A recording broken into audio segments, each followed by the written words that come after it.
अवधूत चिंतन श्री गुरुदेव दत्त श्री स्वामी समर्थ स्वामी सेवा मार्ग या माझ्या यूट्यूब चॅनलमध्ये आपल्या सर्वांचं खूप खूप मनापासून स्वागत आहे. आज आहे महाशिवरात्री आणि महाशिवरात्री निमित्त विशेष अशा महादेवाच्या बऱ्याच सेवा आपण सकाळपासून करत आलो आणि आणखीनही आपण 12 वाजेपर्यंत सेवा करणार आहोत.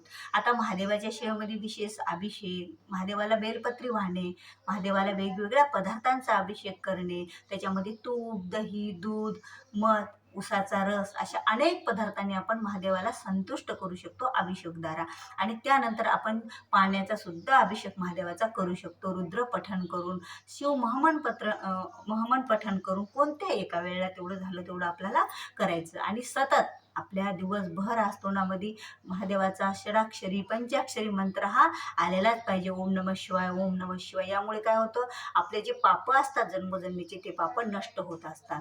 आणि आता बघा, आज शिवरात्रीच्या दिवशी अशा बऱ्याच प्रथा आहेत की ज्या महादेवाला आपण अर्पण करत असतो. आणि त्याचप्रमाणे महाशिवरात्रीच्या दिवशी 700 पदराची वात करून महादेवाच्या मंदिरात किंवा घरी ही प्रज्वलित केली जाते, महादेवाला संतुष्ट करण्यासाठी, आपल्या घरातील निगेटिव्ह ऊर्जा बाहेर पडण्यासाठी आणि आपल्या जन्मांतरीचे पापही नष्ट होण्यासाठी. आता बघा, प्रत्येकालाच 750 वाती करणं हे काही जमणार नाही, कारण 750 पदराची वात करायला बराच वेळ लागतो. काही महिलांना लहान लेकरं आहेत, तर काहींना काही अडचणी आहेत, बरेच कामं आहेत, कोणाला जॉब आहे, असंख्य असे कामं, संसार आहे. ते संसार करत करत आपल्याला परमात्मा करायचा असतो, देव करायचा असतो. घरातल्याचं सर्वांना सांभाळत एक महिला बिचारी सर्व काही करत राहते. मग तिला एवढा वेळ जर नाही मिळाला तर तिच्या मनामध्ये थोडीशी कुठंतरी कमीपणा वाटतो. म्हणजे कमीपणा म्हणजे कसं की दुसऱ्यानं कोणी लावली वात 750, तर हिला पण वाटतं, स्वतःला पण, तुम्हाला पण वाटतं, मला पण वाटतं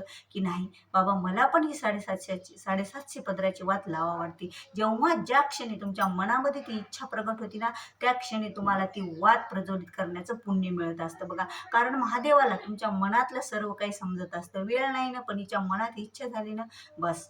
पण तरीही आपल्याला एक असा उपाय आहे, असा एक दिवा आपल्याला प्रज्वलित करायचा आहे मंदिरात जाऊन, की तो दिवा प्रज्वलित केल्याच्या नंतर आपल्याला नक्की 750 वाती पदराची वात प्रज्वलित करण्या इतकं पुण्य आपल्या पदरात पडणार आहे. जन्मजन्मीचे पाप आपले नष्ट होणार आहेत आणि आपल्याला परलोकी सुद्धा सुख मिळणार आहे. इहलोकी तर सुख सर्व मिळणार आहे. सुख संपदा तुम्ही जे इच्छा करसाल ते मिळणार आहे. कारण हा चौमुखी दिवा आपल्याला आपल्या घरी तयार करायचा आहे आणि तो दिवा आपल्याला प्रज्वलित करायचा आहे सायंकाळच्या वेळेला, म्हणजे सायंकाळची वेळच्या पासून ते रात्री 12 वाजेपर्यंत. आज महाशिवरात्रीच्या दिवशी आपल्याला महादेवाच्या मंदिरात जाऊन चौमुखी दिवा, म्हणजे 4 ठिकाणी त्याला वाती तयार करायच्या आहेत. अशा प्रकारे आपल्याला दिवा तयार करायचा आहे आणि त्यामध्ये तूप भरायचं. तूप भरून आपल्याला 4 दिशेला अशा ह्या वाती ठेवायच्या. किती? 4 दिशेला ह्या वाती, म्हणजे अशा विरुद्ध दिशा, या दिशेला एक, या दिशेला एक, या दिशेला एक, या दिशेला एक, अशा 4 दिशेला आपल्याला वात्या ठेवायच्या. आणि तो दिवा मंदिरात हळदी कुंकू लावून आपल्याला प्रज्वलित करायचा आहे. कुठे? महादेव मंदिरात. कधी? सायंकाळच्या वेळपासून तर रात्री 12 वाजेपर्यंत. कधीही एकदा हा आपण दीप प्रज्वलित करू शकतो. आपल्याला कणकेचा दीप बनवायचा आहे, 4 मुखी किंवा गोल बनवा, पण त्यामध्ये अशा पद्धतीने 4 ठिकाणी आपल्याला वाती ठेवायच्या आणि मग ते आपल्याला महादेव मंदिरात जाऊन तो दीप आपल्याला प्रज्वलित करायचा आहे. आणि दीप प्रज्वलित करताना आपल्याला ओम नमः शिवाय, ओम नमः शिवाय हा जप सतत आपल्या मनामध्ये चालू करायचा, जेव्हापासून आपण घरातून निघतो ना तेव्हापासून. आणि तिथे गेल्याच्या नंतर पण, आता गेल्याच्या नंतर आपण महादेवाची पूजा केली, सेवा केली, आराधना केली आणि त्यानंतर आपण पूजा झाल्याच्या नंतर, नमस्कार केल्याच्या नंतर हा दीप आपल्याला तिथे प्रज्वलित करायचा. दिवा, आता दिवा लावला आपण, सगळं झालं, मग आपल्याला काय करायचं?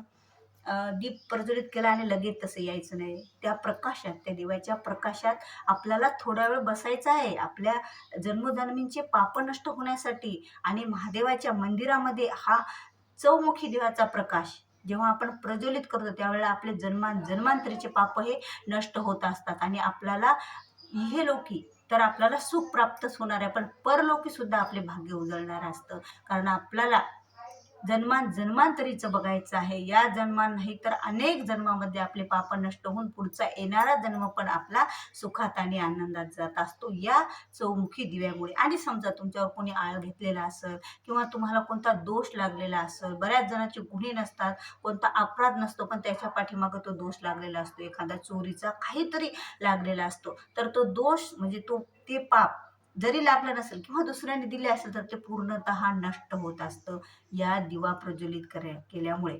त्यामुळे हा दिवा प्रज्वलित केल्याच्या नंतर आपल्याला 10 मिनिटे का होईना, कारण दिवा आपल्याला तुपाने, गाईच्या तुपाने पूर्ण भरायचं आहे.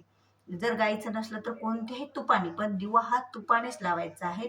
त्यात कोणतीही वस्तू घालायची नाही, फक्त वाती ठेवायच्या आणि वाती प्रज्वलित करायच्या आहेत. अशा रीतीने आपल्याला मंदिरात जाऊन दीप प्रज्वलित करायचा आहे. आता जेव्हा आपण मंदिरात जाऊन दीप प्रज्वलित करतो त्यानंतर आपल्याला 10-15 मिनिटे तिथे बसायचं. आता दिवा पूर्ण शांत होईपर्यंत आपण बसू शकणार नाही, आता वेळेअभावी. तर असं काही हरकत नाही, त्या प्रकाशात थोडा वेळ बसा.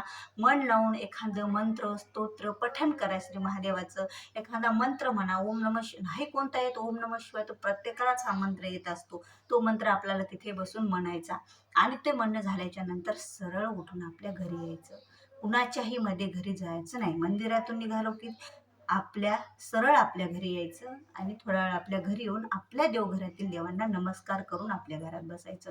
नंतर तुम्ही बाहेर जाऊ शकता, पण मध्येच कुणाच्या घरी जायचं नाही. आणि असं नाही की हा दिवा महिलांनीच प्रज्वलित करावा म्हणून. हा दिवा, हा चौमुखी दीप आपल्या घरातील कुणीही प्रज्वलित करू शकतो.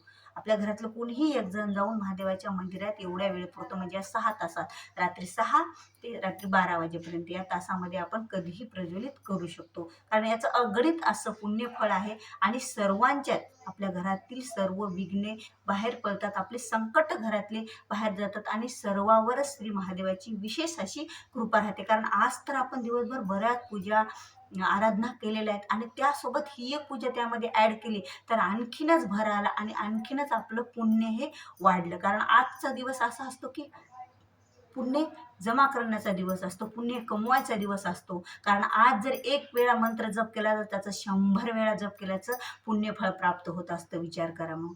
तर हा चौमुखी दीप आपण जर महादेवाच्या मंदिरात प्रज्वलित केला तर आपले जन्मांतरीचे पाप हे मिटल्याशिवाय राहणार नाहीत आणि आपला संसार घरातील सर्वांचं हे खूप चांगलं होणार आहे. सर्वांच्या इच्छा पूर्ण होणार आहेत. सर्वांना जे पाहिजे ते मनोवांछित फळ प्राप्त होणार आहे. तर सायंकाळी आपल्याला हा दीप महादेवाच्या मंदिरात जाऊन प्रज्वलित करायचा. महिलांनो, विशेष तुम्ही जर घरातून हा कणकेचा दीप थोडीशी हळद टाकून तयार करून दिला, अशा रीतीने तर आपल्या घरातलं कुणीही लावून येतं मंदिरामध्ये. विनंती करून लावा. तुम्हाला जाणं होत असलं तुम्ही जा किंवा घरातल्या कुणाही एकाला पाठवून हा दीप पण आज प्रज्वलित नक्कीच करा. कारण याची फळ हे खूप अगणित असे आहेत. व्हिडिओ आवडल्यास व्हिडिओला लाईक करा, शेअर करा. नवीन असाल तर सबस्क्राईब करा. झालेली शिवाय श्री स्वामी चरणी अर्पण. श्री स्वामी समर्थ.